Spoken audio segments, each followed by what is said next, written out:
Hello listeners, welcome to NIOS. Today we are going to talk about molecular inheritance and gene expression.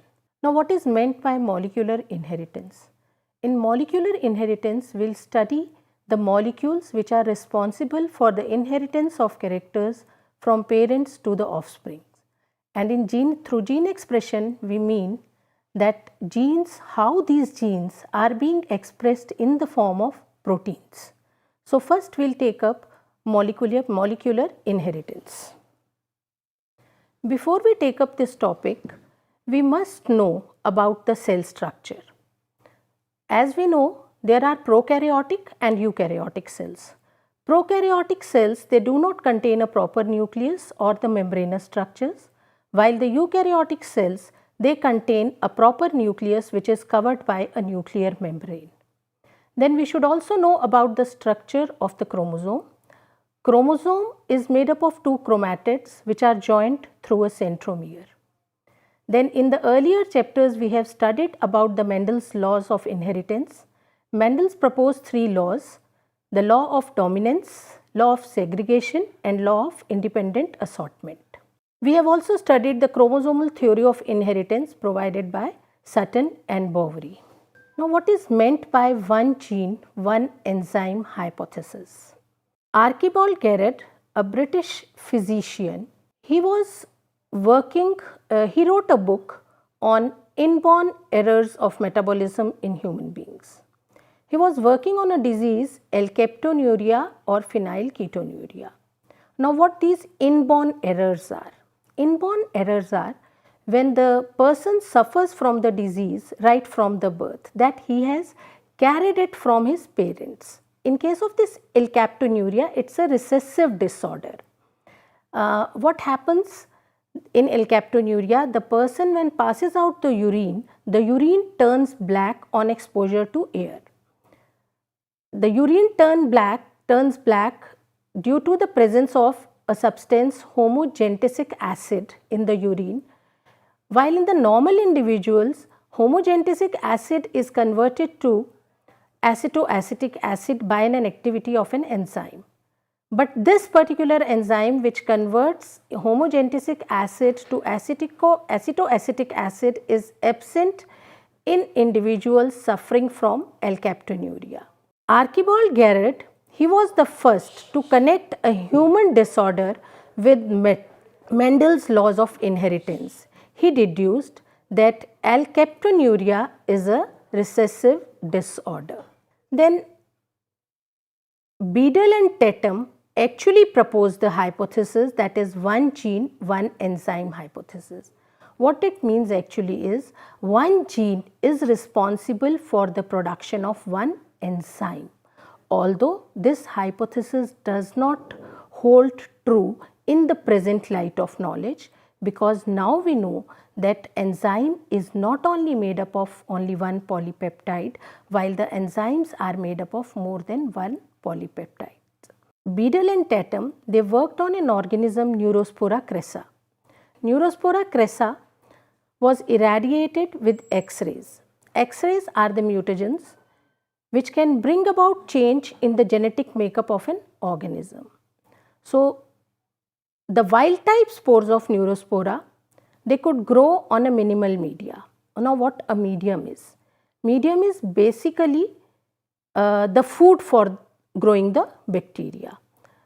Then the wild type spores could grow on the minimal media, but the X-ray irradiated spores, some of them could not grow on the minimal media. They require arginine. Arginine is an amino acid. They require that amino acid arginine for their growth, and these mutants were created on exposure to X-rays. So Beadle and Tatum, they proposed that some enzyme, during the irradiation of X-rays, some gene has been mutated, and the Neurospora crassa mutated spores were not able to synthesize arginine. So the arginine is to be provided in the medium for its growth, and they proposed this one gene, one enzyme hypothesis. The first experiment to prove that DNA is the genetic material was given by Griffith. He was working on an organism, Streptococcus pneumoniae. Streptococcus pneumoniae is a bacterium and it causes pneumonia. Griffith injected different strains of the Streptococcus pneumoniae into the mouse. The different strains were, as you can see in the slide, the red strains are the virulent strains and they are known as smooth strains. They are smooth because they are covered with a capsule, polysaccharide capsule. And the blue strains that we can see in a slide are the rough strain of Streptococcus pneumoniae. When he injected the smooth strains of Streptococcus pneumoniae into the mouse, it resulted in a disease and ultimately the mouse dies. When the mouse was injected with the rough strains of Streptococcus pneumoniae, the mouse did not catch the disease and the mouse lives. Now in the third set of experiment, he injected heat-killed smooth strain of Streptococcus pneumoniae into the mouse. The mouse lives. It means once the bacterium has been killed by heat, it is not enough to cause a disease in an organism. Then he, in fourth set of experiment, he injected a mouse with heat killed smooth and living rough strain of the bacteria. As we can see in the slide, the yellow ones are the heat killed smooth strain and blue are the living rough strain of Streptococcus pneumoniae. When mice was injected with both of these, the mouse dies. The actual expectation of this result was, because we have injected them with the smooth heat killed bacteria which will not cause the disease, and the rough strain also does not cause the disease, but still the mouse died. To find out what is the reason of the death of an organism, he isolated the bacteria from the dead mouse and he found that all the bacteria were of smooth type and they were living. What has resulted in the transformation of the rough bacterium into the smooth ones? To find out, to explain this, he suggested that there was some transforming principle that was present in the heat killed smooth bacteria which has resulted in the transformation of rough bacterium into the smooth ones. He could not explain what that transforming principle was. Then scientists Avery, MacLeod and McCarty, they purified the chemical composition of heat killed Streptococcus pneumoniae. As we know that all organisms are basically made up of fats, proteins, carbohydrates, minerals, vitamins. So they extracted these components from the heat killed Streptococcus pneumoniae, that was the smooth strain. As we can see in the topmost tube, that there is a solution in which lipids and the sugar has been removed and the solution contains proteins, DNA and RNA. In the first tube we can see that the enzyme RNase has been added to remove the RNA.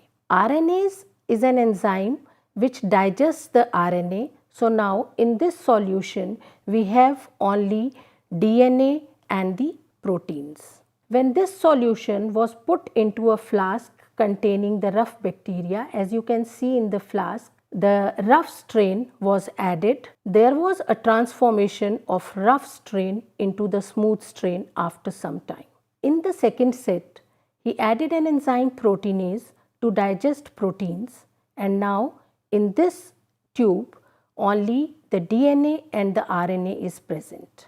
And when this solution was added into a medium containing the rough strain, this rough strain transformed into the smooth strain. As we can see in the flask, the rough strain has been transformed into a smooth strain. In the third set, he added enzyme DNase which will digest the DNA, and the tube contains only proteins and the RNA. When this solution was added into the flask containing the rough bacteria did not change to the smooth type. They remain only rough. He could find only the rough strain in that bacteria. So this proves beyond doubt that DNA is the genetic material. Another scientist, Hershey and Chase, they worked on a bacteriophage to prove beyond doubt that DNA is the genetic material. Bacteriophage, what is a bacteriophage? Bacteriophage is a virus that infects the bacteria, and this T2 bacteriophage infects E. coli, as in we have certain human viruses also, like HIV is a virus, and in plants tobacco mosaic virus. Same way, the virus which infects bacteria are the bacteriophages. Bacteriophage has a very simple structure. It has a protein coat and a DNA structure which is present inside the protein coat. What Hershey did, he grew those bacteriophage on a medium containing radioactive sulfur, and in another set he grew those bacteriophage in a medium containing radioactive phosphorus. Now, why he used radioactive sulfur and radioactive phosphorus? The reason being, the proteins are made up of carbon, hydrogen, oxygen, nitrogen, but some of the amino acids like methionine, they contain sulfur. Sulfur is not found in the DNA, but we do find this sulfur element in some proteins. And in another set, he grew those bacteriophage on a medium containing radioactive phosphorus, because phosphorus we do not find in proteins. Phosphorus is a component of a DNA which we will study later on. When the phage that was grown on a radioactive sulfur and phosphorus, they were used to infect the bacterium. The first step is the infection, as you can see in the slide. When they were used to infect the bacterium, the genetics material was supposed to move into the cell. Okay. In the first slide, we can see that the protein coat is attached to the surface of the bacterium. That was the infection stage. That bacteria and the phage, they were incubated together. Now, once we know that the infection has taken place, the solution was blended. The blending is done in the same way as we do in our houses. We use the blenders. In laboratory, the tubes are small and the smaller blenders with very high speed are used. Now, what is the reason that we have used this blending is to separate out the phage particles from the bacterium particles. Once the phage and the bacterium has been separated out in the solution, now we need a pure solution of the bacteria so that we can find out whether the bacterium contains the radioactive sulfur or the phosphorus. So, third step after blending was the centrifugation. When we centrifuge that solution, based on the sedimentation coefficient of the bacterium and the phage, they will separate out at the different places in a tube. When the bacterium was purified and analyzed for the presence of radioactive sulfur and phosphorus, it was found that bacterium contained the radioactive phosphorus.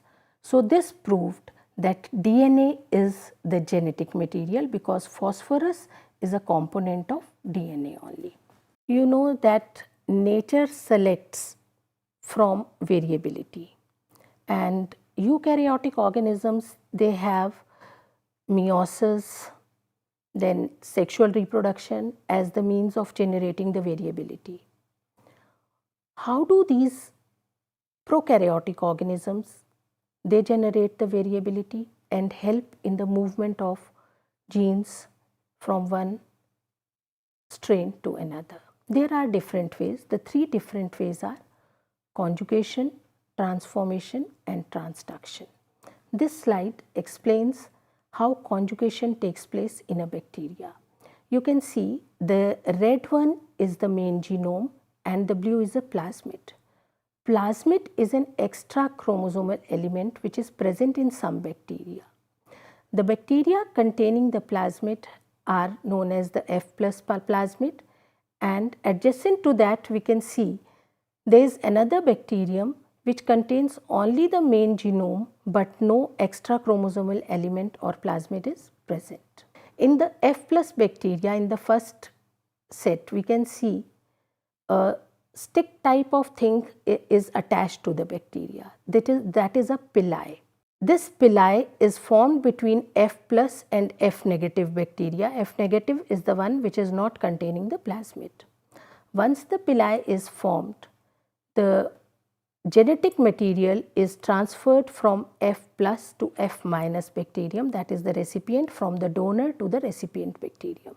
We know that DNA, we will study later on also that DNA is a double helical structure. Same way plasmid is also a double helical. So, one template of that plasmid will remain in the donor and the another is passed on to the recipient, and later they will make their own copy. Now, as in the fourth set you can see that both the bacterium are now carrying the plasmid and has a capability to form the pili. This is known as conjugation, that plasmid has been transferred from a bacterium which was F plus and contains the plasmid to a bacterium which lacks the plasmid. The another method, that is the transformation.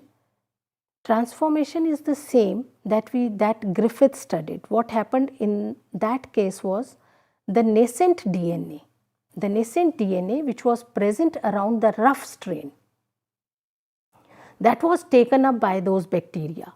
Some of the DNA of the smooth type was moving around in that medium and it was absorbed by the rough strain. And when this DNA on absorption into the bacterium gets integrated into the main genome of the bacterium and start expressing itself and then transform that into a smooth type. So, that is an example of transformation. That is how transformation occurs in bacteria. Now, third method is the transduction, that I can explain through the Hershey and Chase experiment.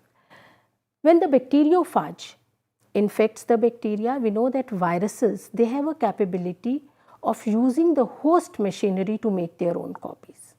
They get integrated into the host machinery. The virus gets integrated into the main genome of the bacteria. It will make its own copies, and while making its own copies, some of the genome part, some part of the genome gets attached to the virus genome.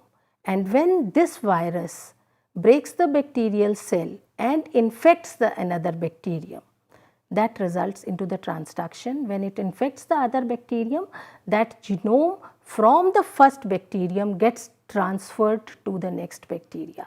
So, this is known as transduction. Now, we know that DNA is the genetic material. What is the structure of DNA? DNA is a double helical structure. As you can see in this slide, that these are the two helix which are coiled around each other. You must have seen a rope. The way the rope, two strings of ropes are coiled around each other, and even if you open it, they again coil back. Same case, the two strands of DNA are coiled around each other, and these are the two polynucleotide chains. Now, what this DNA is made up of? DNA is made up of three compounds: sugar, bases and the phosphate. Now, sugar is a ribose sugar. Ribose is a pentose sugar. Pentose means it's a 5-carbon sugar, as you can see in the first diagram.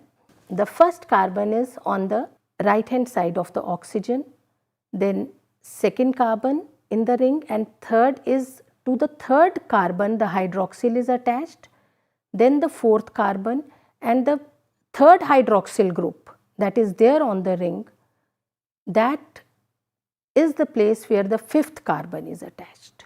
Okay? So, that is a pentose sugar which is made up of 5 carbons. Then we have the bases. There are two categories of bases. They are purines and pyrimidines, as you can see in the slide. The double ring structures are the purines. Purines are guanine and adenine, and pyrimidines are thymine and cytosine. Thymine and cytosine are a single ringed structure. When sugar is attached to a base, it becomes a nucleoside, and when sugar is attached to base and then to the phosphate, it becomes a nucleotide. This is the structure of the DNA. Then you can see there is another ribose sugar that I have drawn over here. That is a 5-carbon sugar again. This explains the structure of a RNA now. The second set, which is beneath the deoxyribose, we have a ribose sugar. It is again a 5-carbon sugar. The difference between RNA and DNA is, in RNA, all 3 bases, out of those 4 bases, the 3 bases, that is adenine, guanine and cytosine, are the same, but instead of thymine, in case of RNA, the uracil is present. Now, in this slide, you can see how the nucleotides are attached. The model of DNA was given by Watson and Crick in 1953, and they were awarded the Nobel Prize for their work on the structure of DNA. You can see these sugars and phosphate, they form the backbone of the DNA, and the nitrogenous bases are present in the center. Now, what are the characteristics of this DNA? The DNA molecule consists of 2 polynucleotide chains that are spirally twisted around each other and are coiled around a common axis. The 2 strands are antiparallel. Antiparallel, by antiparallel we means, as you can see, that one strand is on the top side, it's from 5 prime to 3 prime, and the other polynucleotide chain is, the lower side has a 5 prime end and the upper side has a 3 prime end. So they are antiparallel. Sugar and phosphate, they form the backbone and they are present on the outside, while core of the helix contains the purines and pyrimidine bases. Adenine always pairs with thymine through 2 hydrogen bonds, and guanine always pairs with cytosine through 3 hydrogen bonds. The base composition of the DNA obeys the Chargaff's rule. Chargaff's rule is, the number of adenine present in a DNA is equal to the number of thymine, and the total number of cytosine present in a DNA is equal to the number of guanine. The diameter of DNA is 20 nanometers, that is, the distance between 2 phosphates is 20 nanometers, and in one coil of DNA, over here, in one coil of DNA, the 10 base pairs can be adjusted, and the distance between the 2 base pairs is 0.34 nanometers, and in one coil, total 10 number of base pairs can be adjusted. So, diameter of DNA is 20 nanometer, adjacent bases are separated by 0.34 nanometers, and the length of the complete turn of helix is 3.4 nanometers. So, there are 10 base pairs per turn. Now, DNA, if we take the DNA of human beings, it comes out to be 2.2 meters. So, how come such a big size of DNA is packed into a nucleus? That is through certain molecules, the proteins that are the histones, positive proteins. Around these positive proteins, the DNA is coiled. When around these positive proteins, they form an octamer. 8 such proteins, they form an octamer. This is known as a histone octamer that you can see in the slide. And around this, the DNA is coiled, as you can see in the nucleosome, where I have written the nucleosome. So it forms a beaded structure. And the further coiling ultimately leads to the formation of metaphase chromosome, which we can see even under the light microscope. While the DNA molecule, which is just 2 nanometer, we cannot see under the light microscope. So it gets condensed when it gets coiled and supercoiled. Now, with this, we'll come to the last slide of this session, that is the difference between the DNA and the RNA. DNA is a double helical structure, while the RNA is a single helical. DNA contains deoxyribose sugar and RNA contains the ribose sugar. DNA has pyrimidine base complementary to adenine is thymine, and pyrimidine base complementary to adenine is uracil in case of RNA. DNA has only one function, that is to bear the hereditary information, while RNA performs many functions in the protein synthesis, and there are different types of RNAs available: messenger RNA, transfer RNA and the ribosomal RNA. Besides that, RNA also acts as a genetic material in case of retroviruses. DNA can duplicate on its own, but RNA can be synthesized using a DNA template. So, I hope that now you know what is the structure which is responsible for the inheritance of characters, that is the DNA, and what is the structure of DNA. So, in the next part we will take up how does this DNA replicates and how does the gene expresses itself into the form of proteins. I hope the session was fruitful for you people and it will help you in understanding the structure of DNA, and thank you. So, see you next time.